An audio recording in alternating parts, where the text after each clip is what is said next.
O Brasil precisa ter um papel de articulador e de apresentar novas ideias.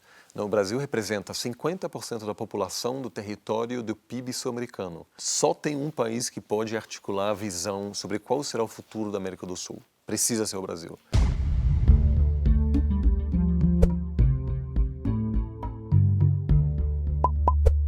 Olá, hoje vamos conversar com Oliver Stinkel, professor de Relações Internacionais da Fundação Getúlio Vargas, um dos mais importantes formuladores, pensadores hoje na área da academia, na área jornalística, sobre diplomacia e relações internacionais. Antes de começar a conversa com Oliver Stinkel, por favor, não esqueça de se inscrever neste canal. Oliver, muito bem-vindo ao canal 1 Brasil, obrigado pela oportunidade da conversa. Eu queria começar te perguntando o seguinte: um país como o Brasil, no atual estágio de desenvolvimento que ele se encontra, no seu atual momento histórico, quais devem ser as prioridades de política externa desse país no atual momento histórico que o mundo vive, no atual momento histórico e no contexto diplomático e internacional? Bom, a gente tem um debate histórico sobre qual é o interesse nacional, né? E tem uma discussão em todos os países ao redor do mundo para definir quais são as prioridades da política externa. A realidade é que o interesse nacional muda em função do grupo que está no poder, porque o Brasil tem, por exemplo, interesses de abrir sua economia, né? O setor agrícola, que é um dos mais competitivos do mundo, prefere abrir e fazer mais, ter um papel maior na economia global.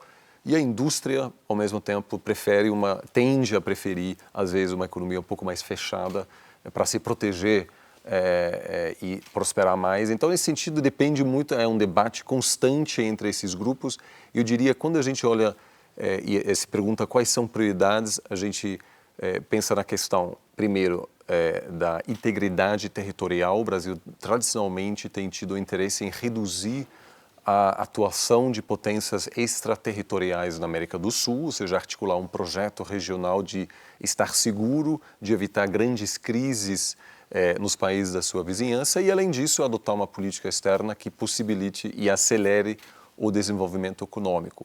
Obviamente, há várias teorias diferentes sobre como alcançar isso e a gente está agora numa fase de repensar profundamente quais seriam as melhores estratégias, né? A gente está vendo a maior mudança em décadas da atuação brasileira lá fora, mas eu diria que essas duas questões de segurança e a questão da economia são dois assuntos nos quais todos concordam que devem ser objetivos da política externa. Se a gente observar a trajetória da política externa brasileira no período Lula, no período Dilma, há uma percepção de que ela teria sido uma crítica excessivamente ideologizada. Se a gente observar o atual governo Bolsonaro, também há uma leitura frequente de que há um excesso de ideologização do ponto de vista agora de uma outra perspectiva ideológica. A gente pode afirmar que a política externa brasileira, nos últimos anos, tem sido refém de agendas partidárias e, portanto, acaba deixando de ter uma diretriz de uma política de Estado, independente dos partidos e das ideologias que estejam no poder? Bom, a questão da ideologia é interessante porque a oposição tende a acusar o governo de adotar uma política excessivamente ideológica. Isso não é só questão do Brasil, a gente vê em outros países também que há preferências, tendências diferentes de acordo com o posicionamento político. A gente vê na Inglaterra, por exemplo, agora, né, no caso da vitória do Partido Trabalhista, a expectativa é que poderia alinhar Londres cada vez mais com a Rússia e, no caso, por exemplo, do Boris Johnson ganhar, ou seja, ele vencendo, sendo sucessor da Theresa May, ele poderia se aliar mais com Donald Trump, né? Então, nesse sentido, essas diferenças são naturais, eles fazem parte do jogo. Eu diria o seguinte, é difícil comparar um governo com o outro, porque o mundo também muda, né? A gente viu, no fim dos anos 90, um consenso da política externa FHC de que era preciso aumentar a participação brasileira na economia internacional. Os Estados Unidos ainda era o grande centro da economia global, era um ator decisivo político. Isso mudou a partir de 2002 e 2003, cada vez mais. O centro da economia do mundo migrou, né, transferiu-se para a Ásia, voltou para a Ásia, na verdade, onde esteve por muito tempo nos séculos passados. Então, muita gente diz que houve uma guinada da política externa do Lula, olhando mais para o sul global, mas a gente também precisa reconhecer que foi a partir desse momento que o sul global cada vez mais se tornou um parceiro econômico mais importante, né? A aproximação econômica do Brasil com a China foi em função de mudanças sistêmicas, não teve tanto a ver com escolhas brasileiras, no fundo, né?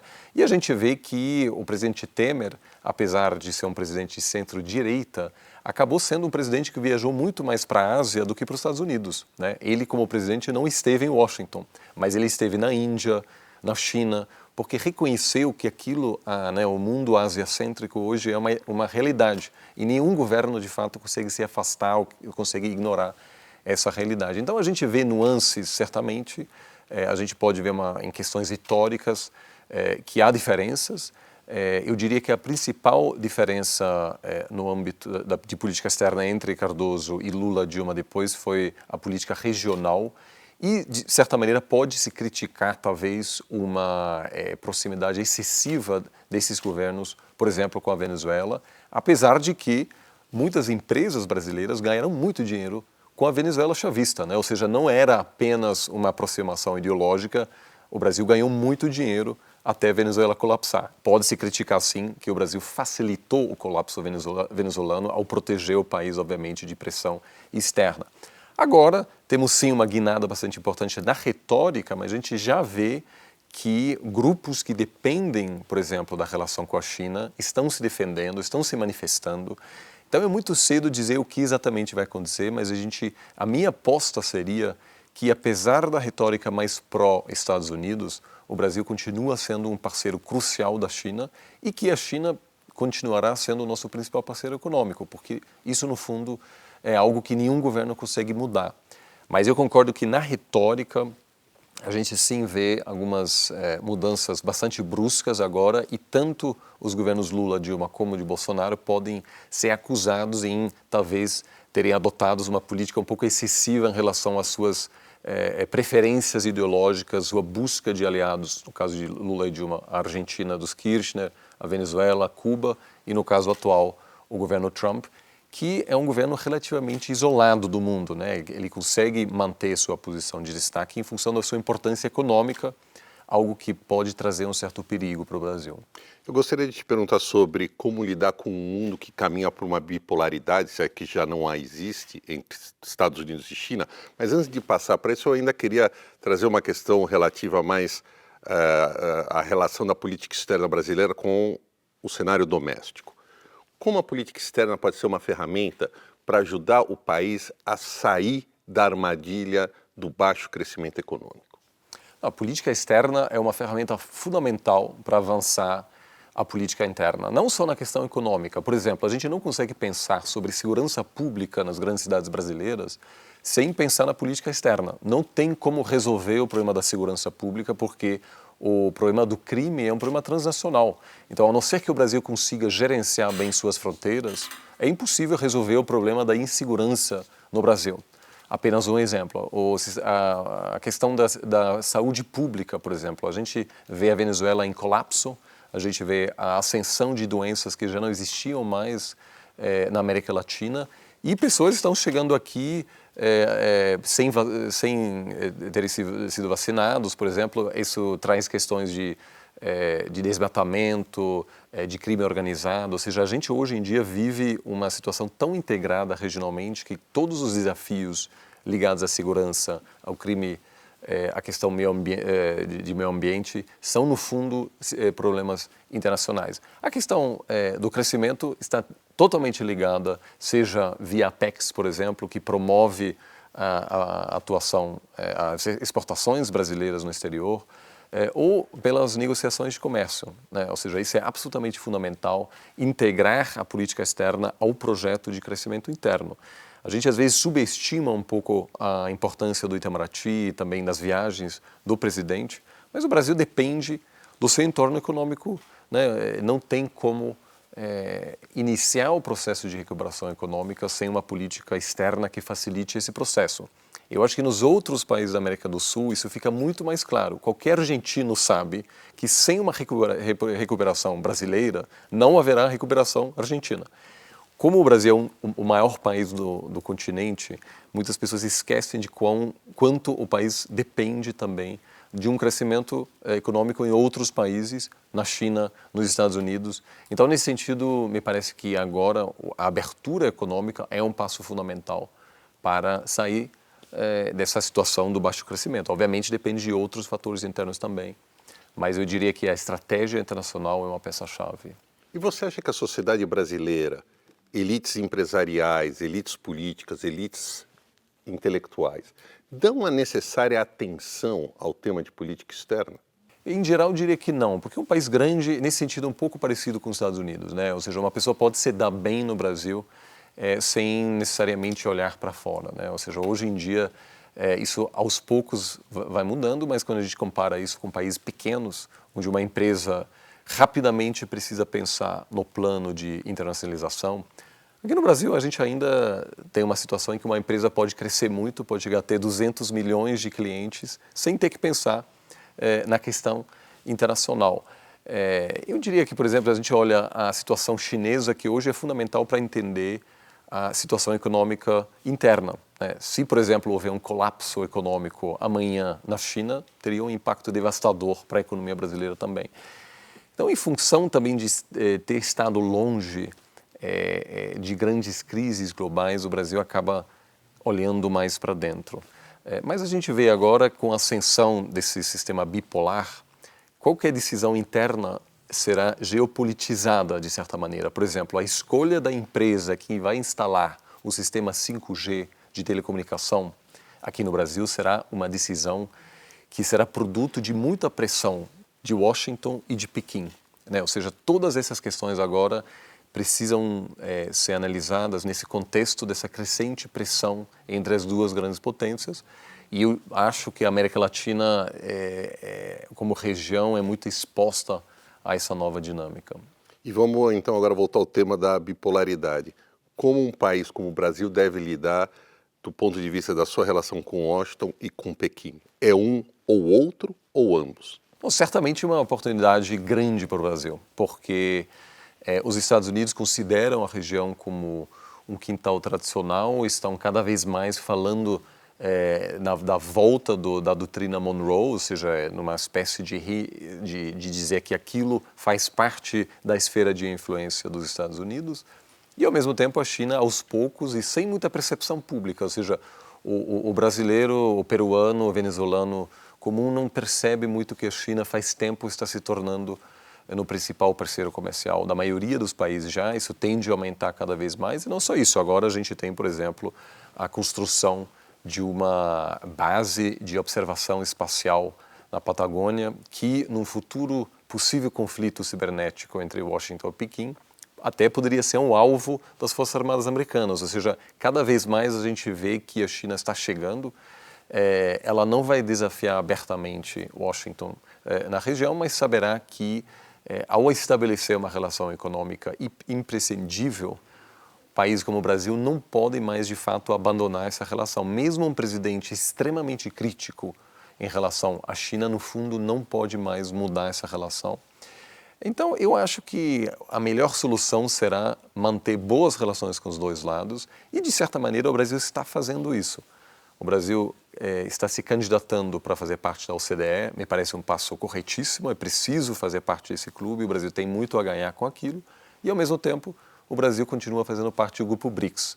Vale lembrar que o Brasil é o único país do mundo que fará parte, assumindo que a gente consiga entrar na OCDE, que faz parte desses dois grupos. Isso dá acesso privilegiado aos dois grupos e, de certa maneira, ao Brasil, ao não pertencer claramente à Europa ou à América do Norte ou ao sul global, aos países não ocidentais, o Brasil, de certa maneira, tem uma oportunidade de fazer parte de todos os grupos, mantendo relações pragmáticas e até bastante boas com os dois lados ao mesmo tempo, e o Brasil é importante demais para ser descartado por um lado, né? A China não consegue mais viver sem o Brasil também, né? Ou seja, a gente depende da China, mas é preciso lembrar que a China também depende para manter sua trajetória de crescimento dos produtos brasileiros. Então, eu acho que existe muita oportunidade ali. O nosso grande problema hoje é que a gente carece conhecimento básico sobre a China. Então, numa negociação bilateral, há uma situação de assimetria de conhecimento. Quando eu vou para a China, os chineses tendem a saber muito bem o que acontece aqui, entendem a dinâmica política, negociam com os prefeitos, com os governadores, com os ministérios.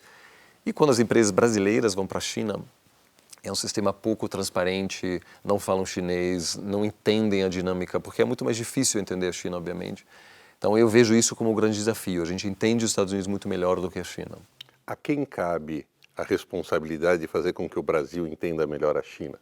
E o que pode ser feito? Certamente não só o governo. Eu acho que é um erro dizer, bom, o governo precisa fazer mais, o Itamaraty precisa fazer mais. Vários diplomatas brasileiros falam chinês, entendem a China, mas é um grupo minúsculo, né? O Brasil tem pouquíssimos diplomatas.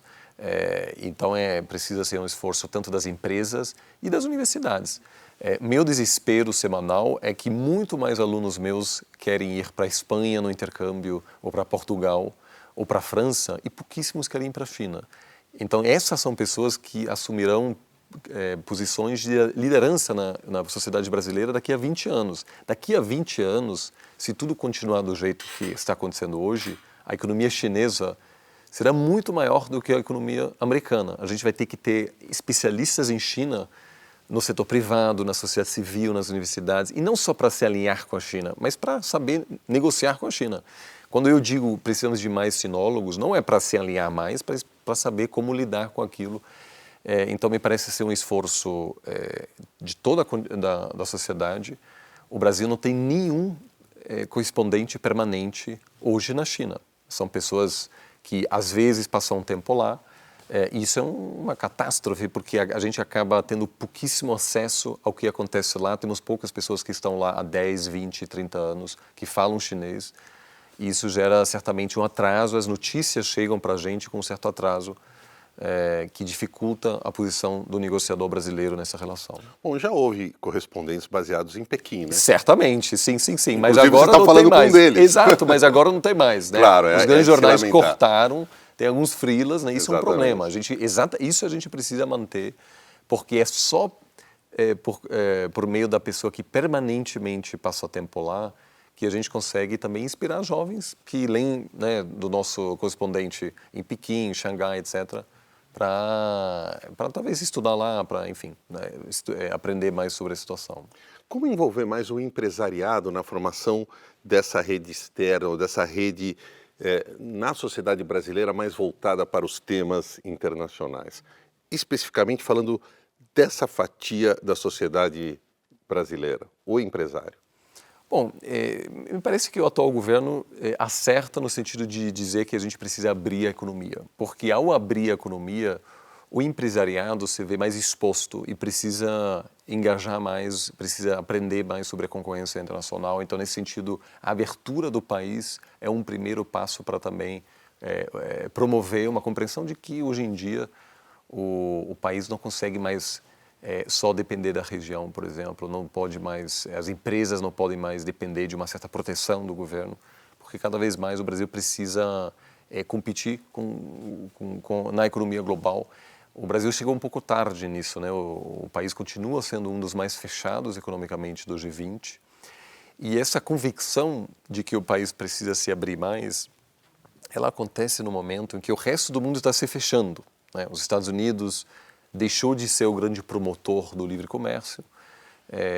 A China ainda, retoricamente falando, promove a globalização, mas até a União Europeia está cada vez mais cética em relação a grandes acordos comerciais. Então, eu acho que a abertura é em um aspecto, e eu acho que é preciso, digo, do ponto de vista das universidades, da sociedade civil, mostrar mais que a política externa é fundamental para avançar projetos internos também. Como deve ser a relação do Brasil com os outros parceiros do BRICS? Você falou bastante de China, mas no grupo nós temos ainda a Índia, a Rússia e a África do Sul, e nesse ano vamos ter a cúpula anual do bloco aqui no Brasil. Sim. O que podemos esperar do encontro? Bom, o encontro, diria, é o momento mais importante da política externa do primeiro ano da presidência Bolsonaro. Além dos presidentes dos países BRICS, dos líderes, haverá também os líderes da região, todos os presidentes sul-americanos, menos o presidente venezuelano, por enquanto, né? Se Maduro cair, certamente haverá também o novo presidente da Venezuela, mas isso será um momento em que Xi Jinping chegará na América do Sul para anunciar a inclusão da América do Sul no grande projeto BRI, né, o One Belt, One Road, uma rota, um cinturão, que no fundo é o maior projeto na história de investimento em infraestrutura, uma tentativa chinesa de se tornar o grande centro da economia global. Então isso será extremamente relevante. O Brasil precisa, junto com a região também, pensar sobre como vai responder a essa iniciativa. A gente tem grandes debates na Austrália, na Nova Zelândia, na Alemanha, sobre como responder a isso. A Itália acabou de ser o primeiro país do G7 que aceitou oficialmente fazer parte dessa iniciativa. Então, há muito conhecimento lá fora que pode, em teoria, nos preparar para lidar com aquilo.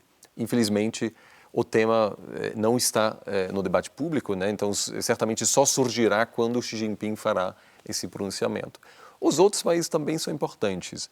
Os dois principais países que sustentam até agora o regime ditatorial de Maduro na Venezuela, que tem produzido uma crise grande, uma crise migratória para toda a América do Sul, é a Rússia e a China. E eu sempre tenho dito que são momentos assim que a gente vê que o BRICS é importante, porque o Brasil precisa claramente, durante essa cúpula, dizer que e mostrar que a crise venezuelana tem um custo enorme para toda a região. E ver e negociar tanto com a Rússia como a China como os dois podem ter um papel mais construtivo nessa situação. Porque até agora o governo Maduro consegue se manter no poder parcialmente em função do apoio que vem recebendo de Moscou e de Pequim. Então essas questões de segurança são cada vez mais importantes. A questão, como eu disse, de 5G, né? Ou seja, a internet que é muito mais rápida do que a internet que a gente tem hoje, que é fundamental para carros autônomos, para pequenos satélites, ou seja, toda a nova economia, né, a internet das coisas, depende da construção dessa nova rede. Huawei, a empresa chinesa, sendo um dos principais atores, né, que está preparando a instalação dessa nova rede em muitos outros países, mas isso também representa uma possível ameaça à autonomia brasileira, porque em vários países há dúvidas sobre a ligação entre essa empresa e o governo chinês. Então, isso são coisas importantes que a gente precisa discutir. E, além disso, tem relações econômicas com outros países do BRICS, acima de tudo, obviamente, a China. Mas a Rússia, depois da imposição de sanções de países europeus contra a Rússia, o Brasil tem se tornado um parceiro comercial mais importante da Rússia também. Então, eu diria que mesmo este governo que tem um certo ceticismo em relação ao Grupo BRICS pode se beneficiar da relação com esses países. Pouca gente sabe que a participação do Grupo BRICS é muito mais do que apenas uma cúpula anual. São mais de 100 encontros por ano, ou seja, a gente tem, com a presidência brasileira do grupo agora, um encontro por semana em áreas como defesa, educação, segurança cibernética, questões ambientais, redução de barreiras ao comércio. Então, tudo isso faz parte aí de um conjunto importante para a relação do Brasil com os países BRICS, mas sem esquecer que o Brasil também pode, por exemplo, se aproximar da OCDE sem problema, sem que isso cause um distúrbio na participação brasileira do BRICS. Venezuela, que você acabou de mencionar, como você avalia a política externa do atual governo em relação à crise do país vizinho? O que pode ser feito? Qual é o papel e a capacidade de influência do Brasil nesse cenário? O Brasil pode fazer muito pouco. Na verdade, os 4 países mais influentes na Venezuela são os Estados Unidos, a China, a Rússia e Cuba. Esses países, no fundo, determinam o futuro do país, né? São países que, ou pela possibilidade de uma intervenção militar, ou pelo apoio econômico, Cuba tem uma presença forte há 20 anos e dá muito apoio ao governo atual, tem dado muito apoio ao governo chavista. Então, eu diria que são esses 4 países que, no fundo, são responsáveis pelo que acontece na Venezuela. Os países sul-americanos, neste momento, adota uma postura reativa. O que o Brasil pode fazer? O Brasil pode articular juntos com os países da região a acolhida e integração dos refugiados, né? Ou seja, a gente já tem quase 10% da população venezuelana que fugiu do país e a tendência é que isso continue. A gente tem 5 mil venezuelanos saindo do país por dia.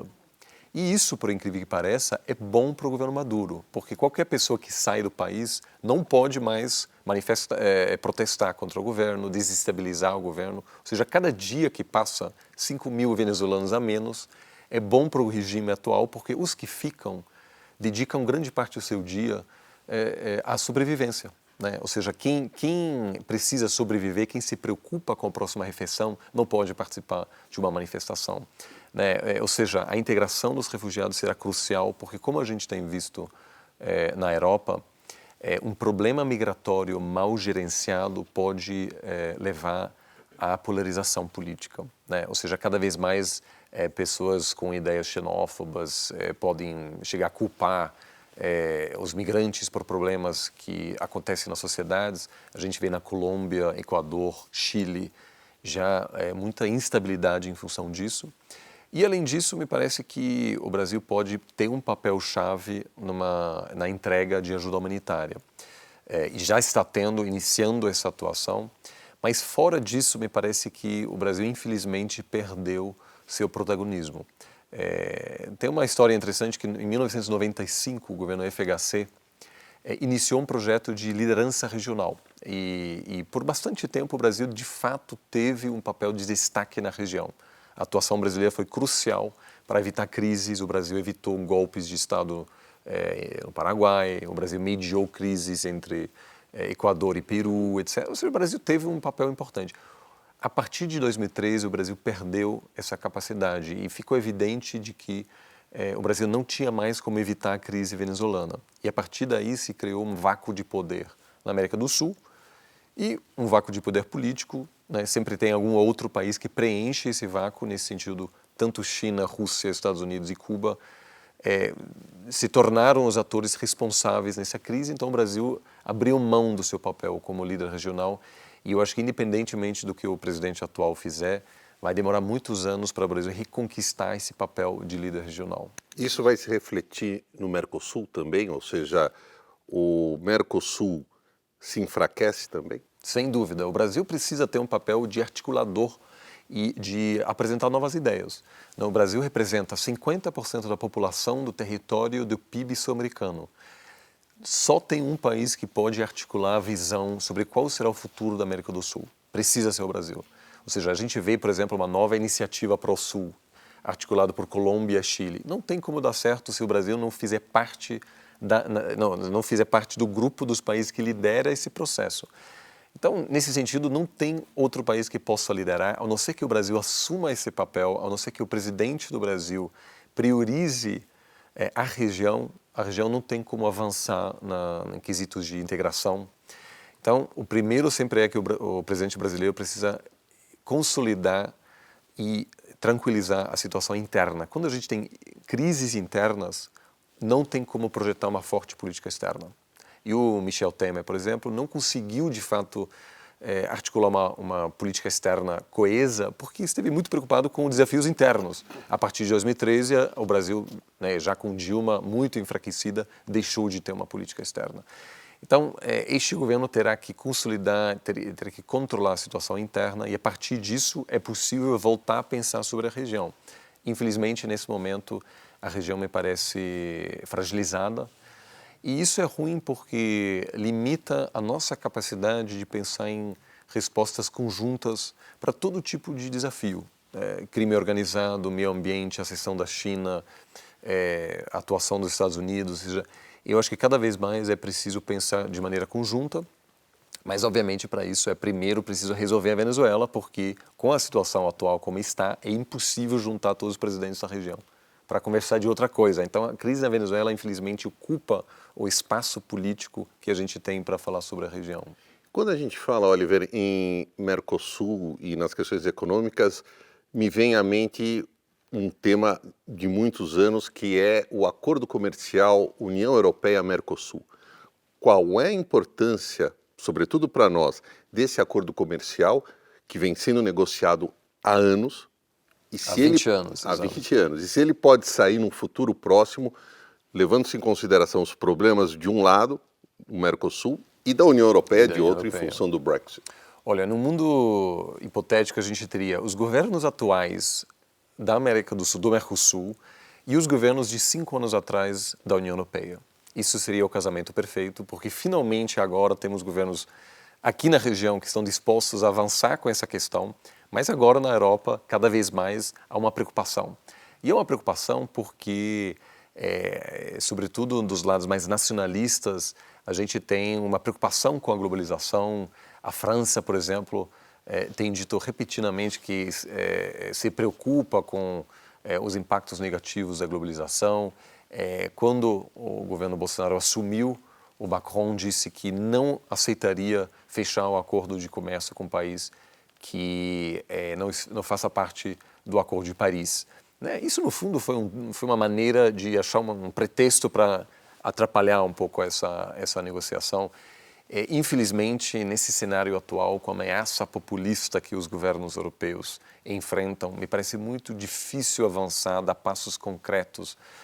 Apesar do Brasil estar mais disposto do que antes, e existe também a possibilidade de uma mudança da situação política na Argentina. A gente pode ter a volta da ex-presidente Kirchner, porque a crise atual reduz muito o apoio ao projeto de liberalização da economia.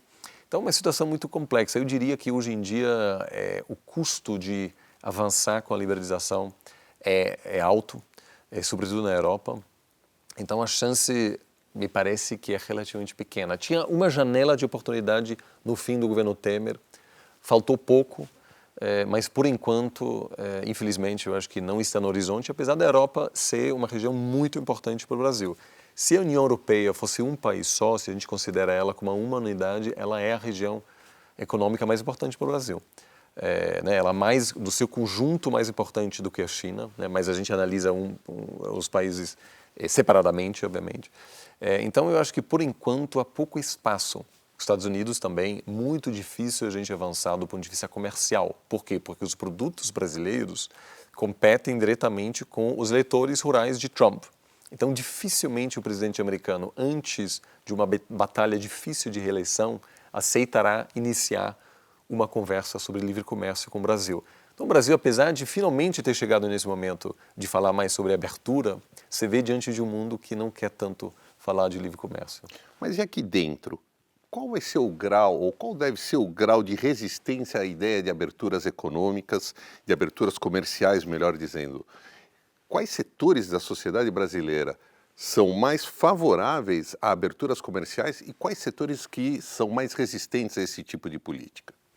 Bom, todo tipo vamos dizer, a indústria agrícola, a agricultura brasileira é a mais competitiva do mundo, então, nesse sentido, o Brasil tem muito a ganhar nesse sentido, mas outros setores que temem, obviamente, uma competição mais aberta vão resistir. E o Brasil, em geral, tende a ser mais cético em relação à globalização. No Brasil, nunca embarcou num projeto de liberalização radical como o México, por exemplo, como a Argentina no passado, o que também tem trazido benefícios, Ou seja, a grande crise bancária, por exemplo, nos passados, os bancos brasileiros têm sido mais protegidos das crises externas porque não adotaram todas as medidas liberalizantes que ocorreram em outros países. Então, eu acho que ainda há vários grupos muito bem organizados, com representação forte, que dificultam esse processo, mas eu diria que agora a gente viu um governo que ganhou com um discurso pró-abertura. Isso é algo raro. Então, a princípio, agora a gente teria uma oportunidade para avançar, mas me parece que, sobretudo na região, há um pouco de dúvida sobre o que exatamente será a estratégia, isso também em função da briga interna. No governo atual, a gente tem um grupo antiglobalista, mais alinhado com a postura de Donald Trump, que no fundo é contra a abertura. É um pensamento que é muito diferente do pensamento do ministro Paulo Guedes, por exemplo, e os militares que também tem uma voz importante na articulação da política econômica e que tem dúvidas em relação a projetos como a privatização de grandes empresas estatais que eles consideram como estratégicos. Né? Então, assim, apesar de ter vozes liberalizantes fortes no governo, a gente tem grupos aí que se contradizem, inclusive abertamente com frequência. Isso tem causado alguma preocupação, inclusive na Argentina, no Uruguai, países que fazem parte do Mercosul, porque ainda 3 meses agora depois, ainda há certas dúvidas sobre qual será de fato a estratégia brasileira em relação ao Mercosul e como se implementará essa política de abertura. Para concluir, Oliver, você viaja muito, circula muito em vários países, no meio acadêmico, em diferentes pontos do planeta e do globo. Como é que você mediria o pulso hoje da imagem do Brasil no exterior? Bom, a gente vê uma ascensão de vários governos do bloco antiglobalista, né, que a gente que tem dúvidas em relação ao multilateralismo, os Estados Unidos, a Itália, a Polônia, a Hungria. O Brasil claramente até agora se posiciona como parte desse bloco.